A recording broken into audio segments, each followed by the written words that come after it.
നിങ്ങളുടെ favourite shows ഇനി ഒരിക്കലും മിസ്സാവില്ല. ഇപ്പോൾ C5 കാണും നിങ്ങളുടെ ഫേവറേറ്റ് ഷോ തികച്ചും സൗജന്യമായി. താൻ അങ്ങോട്ട് ചെന്നേ, എന്നിട്ട് ആ പൂജയ്ക്ക് വേണ്ട സഹായങ്ങളൊക്കെ ചെയ്തു കൊടുക്ക്. ഞാൻ എന്തിനാ അതൊക്കെ ചെയ്യുന്നേ? എനിക്ക് ചേച്ചിയുടെ അത്രയും ദൈവികതയും നന്മയൊന്നും ഇല്ലല്ലോ. എനിക്ക് ഗുണമഹിമയേ ഇല്ലല്ലോ. ഞാൻ വെറും കറിവേപ്പിലയല്ലേ, കറിവേപ്പില.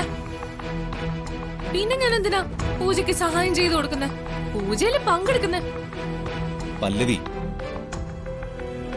ഞാൻ തന്നോട് പറഞ്ഞില്ലേ, പാർവതിക്ക് ഇവിടത്തുകാര് കൊടുക്കുന്ന ബഹുമാനവും മര്യാദയും എന്റെ വല്യമ്മയ്ക്ക്, അതായത് വിശാലേട്ടന്റെ അമ്മ ഗായത്രി ദേവിക്ക് അവര് കൊടുക്കുന്ന മര്യാദയാ. അത് താൻ മറന്നു പോരുത്.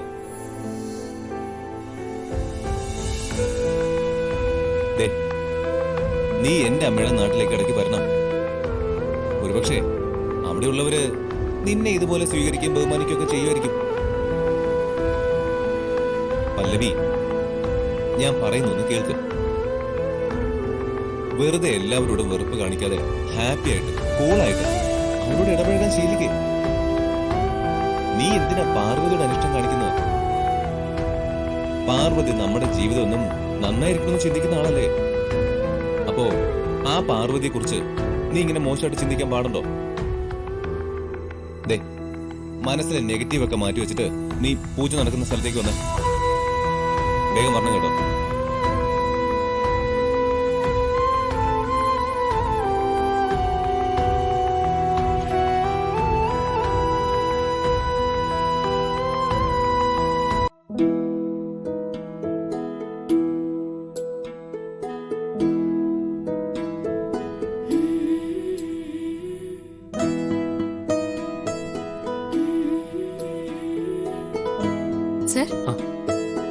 പാർവതി, പൂജയ്ക്ക് വേണ്ട തയ്യാറെടുപ്പുകളൊക്കെ കഴിഞ്ഞോ?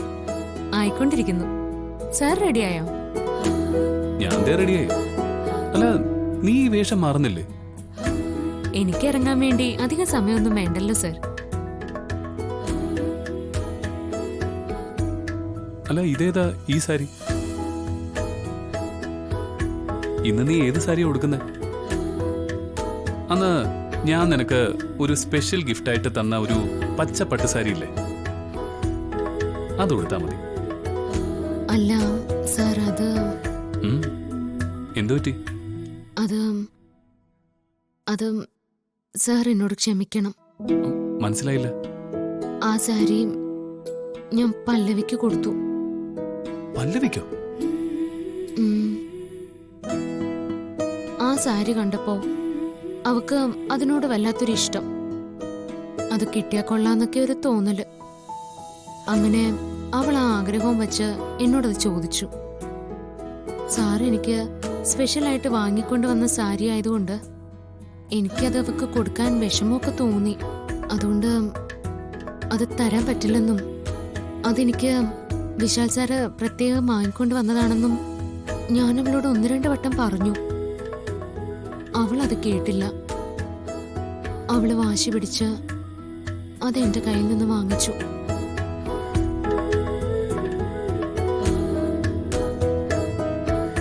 കൊച്ചുകുട്ടിയായിരിക്കുമ്പോഴേ അവക്ക് ഇതാ സ്വഭാവം. ആഗ്രഹിച്ചത് അവള് നേടിയിരിക്കും. അതില് ആർക്ക് എന്ത് വിഷമം തോന്നിയാലും അവളത് കാര്യമാക്കില്ല. അങ്ങനെ നിർബന്ധ ബുദ്ധിയുള്ളവളാ പല്ലവി. സാറ് ദയവേത് എന്നോട്.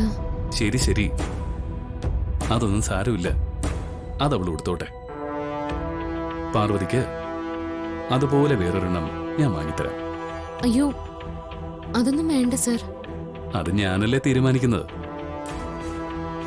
താനിപ്പോ പൂജയ്ക്ക് വേണ്ടി റെഡിയായിട്ട് വാ.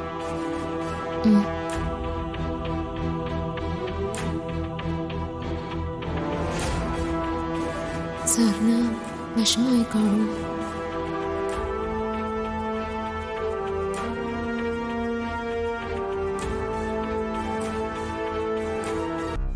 പ്രഭാവതി വിളക്ക് കൊളുത്തണ്ട.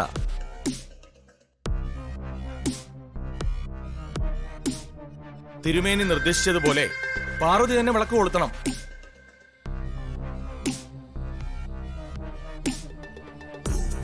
എന്താ പ്രഭാവതി, അതല്ലേ ശരി? മതി മതി. പാർവതി വിളക്ക് തെളിയിച്ച് യജമാന സ്ഥാനത്തിരുന്നാ മതി.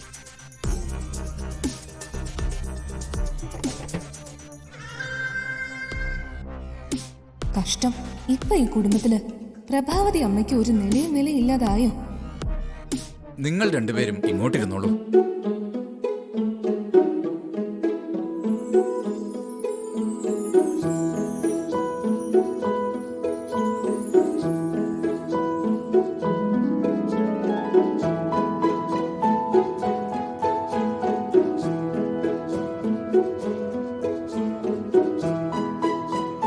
ആദ്യം ഗണപതി പൂജ. അല്ല, ഇവിടെ ഗണപതിയുടെ ചിത്രങ്ങളൊന്നും കാണുന്നില്ലല്ലോ.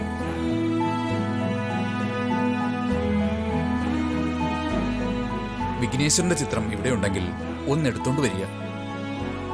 അല്ല, അതിവിടെ ഉണ്ടായിരുന്നതാണല്ലോ. ഇവിടെ ഉണ്ടായിരുന്ന ഗണപതിയുടെ വിഗ്രഹം എവിടെ പോയി?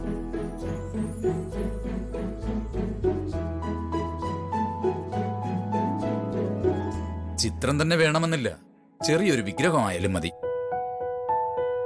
ഞങ്ങൾ ഈ വീട് വൃത്തിയാക്കിയപ്പോ ഇവിടെ ഉണ്ടായിരുന്ന പഴയ ചിത്രങ്ങളൊക്കെ ഒരു പെട്ടിക്കകത്ത് വെച്ചിട്ടുണ്ട്.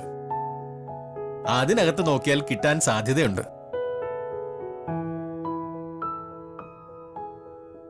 ഞാൻ പോയി എടുത്തുകൊണ്ട് വരാം. വേണ്ട, ഇദ്ദേഹം പോണ്ട. ഞാൻ പോയി എടുത്തിട്ട് വരാം.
പാർവതി,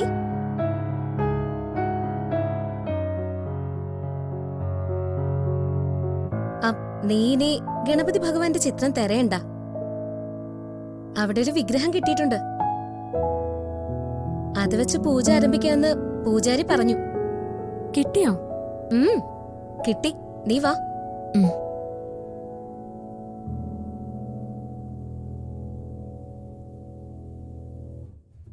ഡൗൺലോഡ് ചെയ്യൂ C5 ആപ്പ്. കാണൂ എല്ലാ എപ്പിസോഡുകളും സൗജന്യമായി.